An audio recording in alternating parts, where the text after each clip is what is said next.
Hey guys, Carla here and welcome to Transit Online. We are currently doing a series called In This Together and today we are in part 2. If you missed part 1, don't worry, just head on to our YouTube channel and check it out. But today, in part 2, we are going to be talking about the verse or the command that says honor your mother and father. Now I know this may not be in your list of favorite Bible verses, but you guys have to hear this message. There's more in it for you than it is for them. So check it out and I'll see you guys after.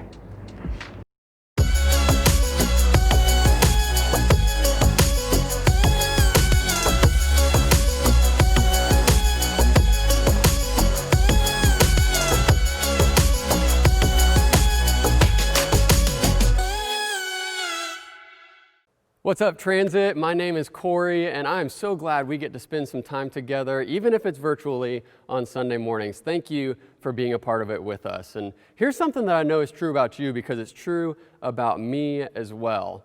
We all want freedom. We all want freedom in our lives. We want more freedom. We maybe need less freedom. We want freedom, though.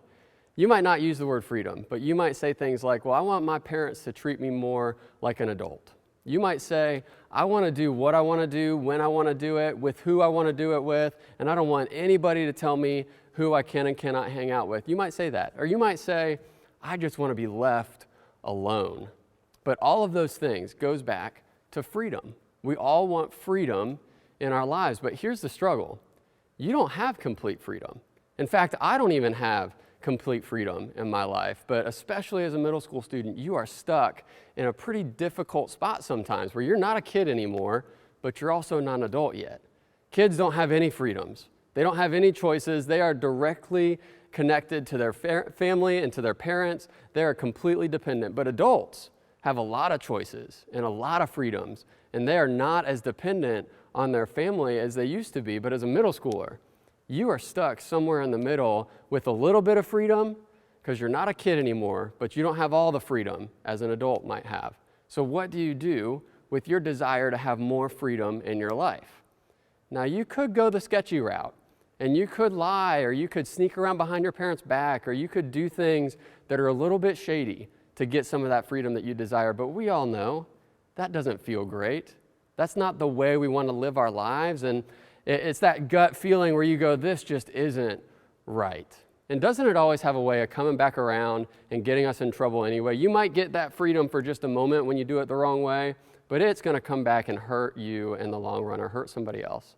So what do we do with our desire for more freedom in our lives? And I think it goes back and it starts with your family.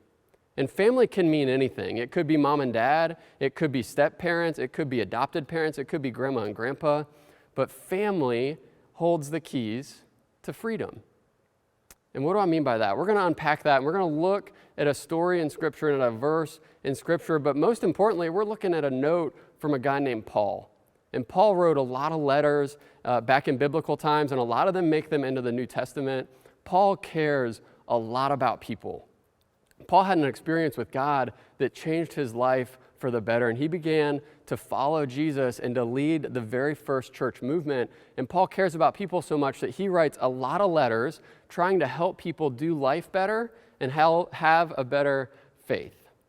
So Paul writes this letter to a church in a place called Ephesus, and we find it in the book of Ephesians chapter 6 in our Bibles. But Paul says this, hey, I want to help you do life better, so try this. Paul says in Ephesians chapter 6, honor your father and mother, that it may go well with you and that you may enjoy life. And what does honor your father and mother have to do with freedom? We'll get there.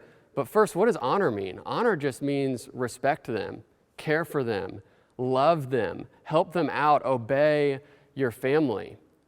It just is a way to say we want to care and love our family so much more. And Paul says we do that so that we may enjoy life, so that it may go well for us, because Paul wants it to go well for you and for me. Paul knows something about us. Even though he wrote this thousands of years ago, he might not have had social media, he might not have had technology, but Paul knew that we desired freedom. We desired life to go well. And he's saying, hey, if you want that freedom, honor your father and mother. Now I've got a new friend here. His name is Eli. So Eli, why don't you come on over here?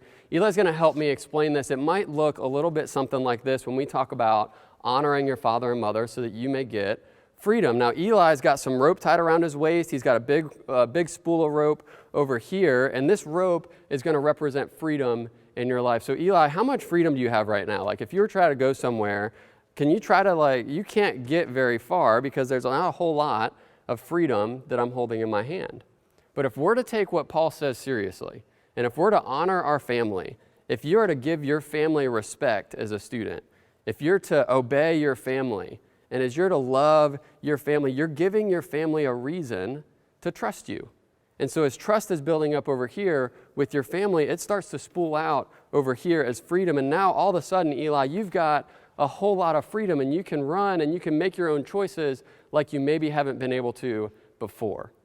And now come back a little bit closer because I want everybody to see this. Who is holding all the freedom and the potential for freedom right now?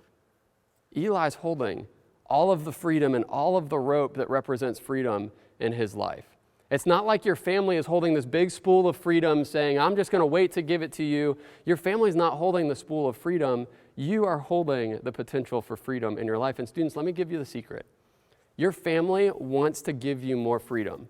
They want to give you more of that freedom rope on this side, but you're holding the spool of potential of freedom, and that's where you honor and you care for and you respect your family. Your family wants to give you that freedom, but the ball's in your court. You're holding all of the potential as a student. So what would it look like for you to take Paul's advice seriously and to start with honoring and caring and respecting so that your family can pass you more rope as freedom? Thanks, Eli. I appreciate you, dude. And so I want us to be very careful as we wrap up with this, that we don't do the honor thing just to get more freedom for selfish reasons, because this can turn selfish really, really quickly. But we do it because it's the right thing to do.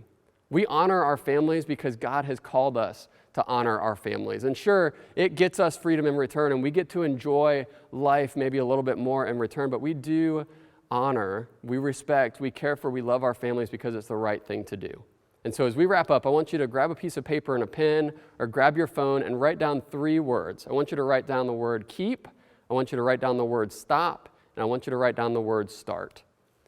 I think that you are all great people. I see you, even though it's through a camera lens. You're great people. You're probably already doing a lot of things that are honoring your family, and you're probably already getting some freedoms in your life. So keep doing some of those things that work. So write down next to the word keep, what are you doing that you want to keep doing that's honoring your family? And another thing I know about you, because we're human, we're not going to get this right all the time. We're going to do things that dishonor our family. So right next to the word stop, write down something you want to do to stop doing that's dishonoring to your family and that you want to make it right with your family. And then the last thing is start. What is something you want to start doing today that you haven't done before that will honor your family and that will show your family that you care about them as you are desiring more freedom in your life? Because as you honor your family, you're building trust. And as trust grows, freedom grows with it. Have a great Sunday, guys. We'll see you next week. We all want more freedom, right? And we all want more independence. And when we honor our parents, that often leads to a better relationship with them. And that means there's more trust. And as trust grows, freedom grows too.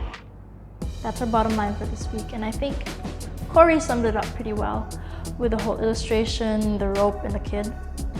But let's talk about it more in our online small group at 2. I hope to see you guys there. If you have any questions, write them down before you forget them so we can talk about it later. And if you're new here, send us a message if you want to join our small group. You are very welcome. And thanks for joining us. I'll see you guys next week. Bye.